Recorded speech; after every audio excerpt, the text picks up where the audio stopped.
Hello friends, ये है वृंदावन की सेवा कुंज। ये निकुंज वन के नाम से भी प्रसिद्ध है। मान्यता है कि यहीं पर भगवान श्री कृष्ण ने रासलीला के दौरान श्री राधा रानी के चरण दबाए थे। ये निधि वन की तरह ही एक वन है। ये वृंदावन में राधा दामोदर मंदिर के पास स्थित है। ये वन सवेरे 5 बजे ही खुल जाता है, दोपहर 12:30 बजे बंद हो जाता है और शाम को 4:30 बजे से 7:30 बजे तक खुला रहता है।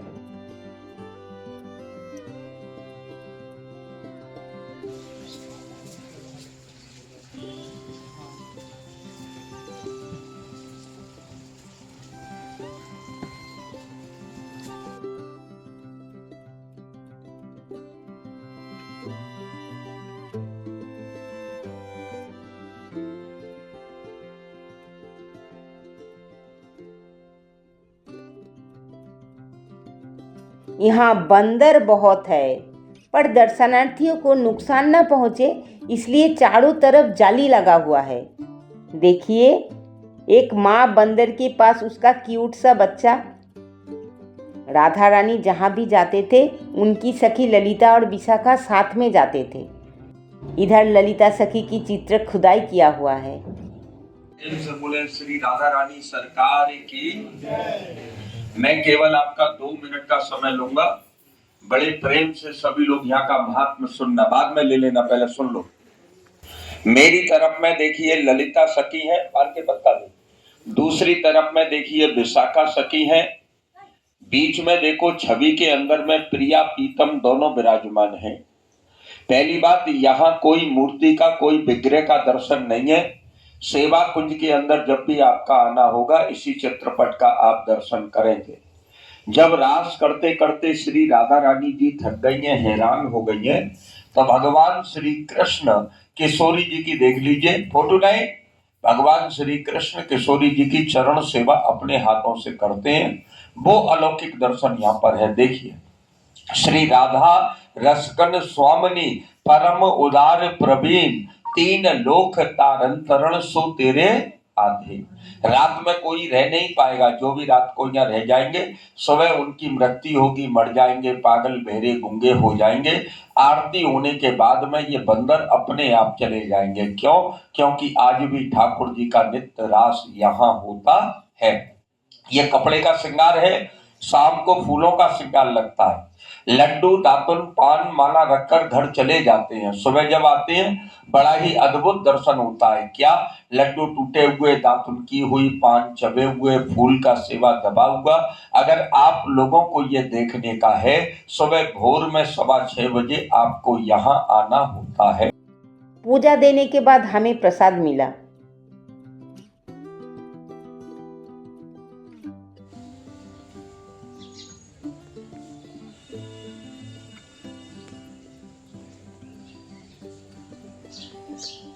यह है ललिता कुंड।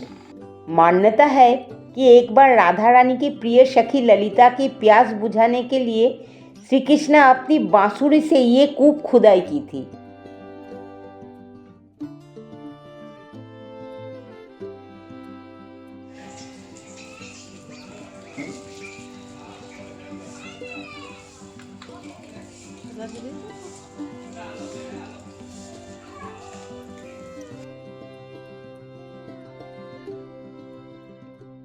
सेवा कुंज से निकल के हमने लॉन्च करने की सोचा। लॉन्च के बाद हमने गोवर्धन पर्वत परिक्रमा के लिए रवाना हुई। ये देखिए मानसी गंगा। पौराणिक मान्यताओं के अनुसार ये कुंड किसी नदी से नहीं बल्कि स्वयं भगवान श्री कृष्ण की मन से उत्पन्न हुआ था। हम एक रिक्शा से गोवर्धन परिक्रमा कर रहे थे और इसका पीछे की कहानी सोच रहे थे। भगवान कृष्ण के कहने पर ब्रजवासियों ने इंद्र की पूजा बंद करके गोवर्धन पर्वत की पूजा शुरू कर दी। इस बात पर देवराज इंद्र क्रोधित हो गए और ब्रज के नष्ट करने के लिए भयंकर बारिश और तूफान भेज दिया। तब भगवान कृष्ण ने अपनी छोटी उंगली पर पूरे गोवर्धन पर्वत को उठा लिया। सभी ब्रजवासी और उनकी गाय उस पर्वत के नीचे सुरक्षित आ गए। अंत में देवराज इंद्र का अहंकार टूटा। उन्होंने भगवान कृष्ण से क्षमा मांगी।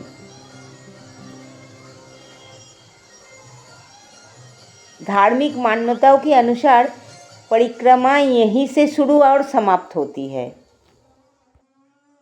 देखिए, ये है कामधेनु की मूर्ति। जब देवताओं और असुरों द्वारा समुद्र मंथन किया गया था, तब बहुत सारे रत्नों में से एक कामधेनु गाय का भी उत्पन्न हुई थी। कामधेनु का रूप चमत्कारी और दिव्य बताया जाता है।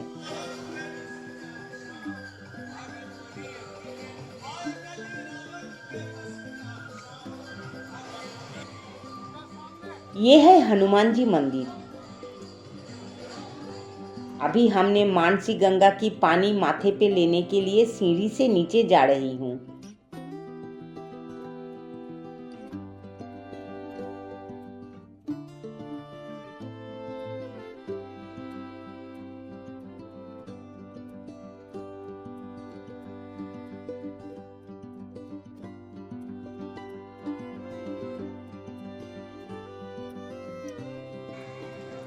मानसी गंगा की तट पर कई सारे मंदिरें हैं।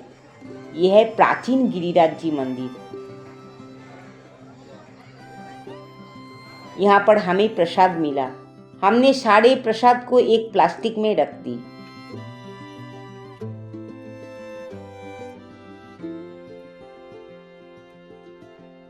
यहाँ हर्बल टी का सेल हो रहा था।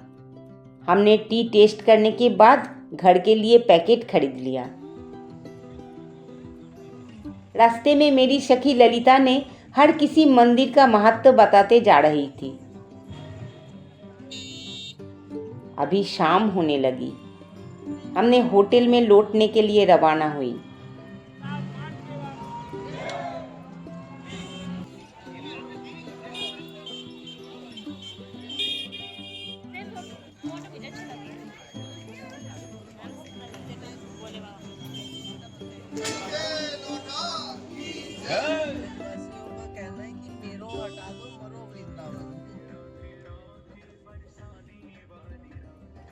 नेक्स्ट दिन हमारा फ्लाइट था।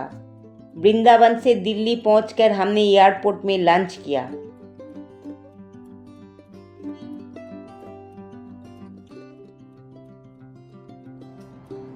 अभी हम घर आ रहे हैं।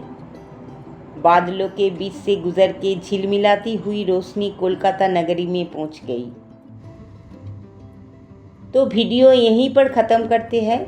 वीडियो को लाइक करना मत भूलना जी। चैनल में नया है तो सब्सक्राइब जरूर करना जी। मिलते हैं नेक्स्ट वीडियो में। बाय।